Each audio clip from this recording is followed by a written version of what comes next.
நம்ம தல தோனி பினிஷ் பண்ணி கொடுத்த இந்த ஒரு மேட்ச் எத்தனை பேருக்கு ஞாபகம் இருக்குன்னு தெரியல. சத்தியமா சொல்றேன், ஒன் ஆஃப் த த்ரில்லிங்கான மேட்சுங்க அது. சரியா 2013 நடந்த வெஸ்ட் இண்டீஸ் நேஷனல் ட்ரை சீரிஸ்ல ஃபைனல் மேட்சா இந்தியாவுக்கும் ஸ்ரீலங்காவுக்கும் ஒரு மேட்ச் நடக்குங்க. அதாவது அது ஒரு ஓடிஐ மேட்சுங்க. அப்படிப்பட்ட அந்த மேட்ச்ல ஸ்ரீலங்கா ஃபர்ஸ்ட் பேட்டிங் ஆடி 50 ஓவருக்கே வெறும் 201 ரன்ஸ் அடிச்சு ஆல் அவுட் ஆயிருப்பாங்க. அப்போ அந்த டயத்துல இந்த ரன்ஸ் எல்லாம் இந்தியாவுக்கு அல்வா சாப்பிடுற மாதிரி அசால்ட்டா சேஸ் பண்ணிடுவாங்கன்னு தான் ஒட்டுமொத்த இந்தியா ஃபேன்ஸுமே நினைச்சிருப்பாங்க. ஆனா அதான் அன்னைக்கு நடக்கல. ஏன்னா சேசிங்ல இந்தியா ஸ்ரீலங்காவோட முரட்டுத்தனமான பவுலிங்னால 47வது ஓவர்ல வெறும் 183 ரன்ஸ் அடிச்சு 9 விக்கெட்ஸ் இழந்திருப்பாங்க. ஒரே ஒரு விக்கெட் மட்டும் தான் இந்தியாவுக்கு ரிமைனிங் இருக்கும். அந்த டயத்துல ஸ்ரீலங்கா பிளேயர்ஸ் எல்லாம் இந்தியாவை இன்னைக்கு ஒரு பொட்டல மோட்டர்லாம் தான் நினைச்சிருப்பாங்க. ஆனா இந்தியா ஃபேன்ஸுக்கு அப்பயும் இந்தியா 100% வின் பண்ணிருங்கிற நம்பிக்கை இருந்திருக்குங்க. ஏன்னா இந்தியா காண்டி அப்போ ஒரே ஒரு பேட்ஸ்மேன் மட்டும் களத்துல இருப்பாரு. அவர் தாங்க நம்ம தல தோனி. இதுக்கப்புறம் இந்த மேட்ச் லாஸ்ட் 6 பாலுக்கு 15 ரன்ஸ் அடிச்சாதான் இந்தியா வின் அப்படிங்கிற ஒரு சுச்சுவேஷனுக்கு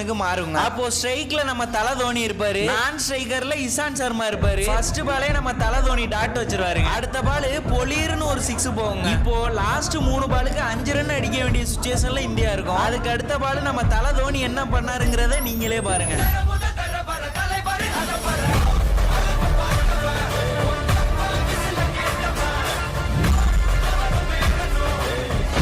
நம்ம தல தோனி பினிஷ்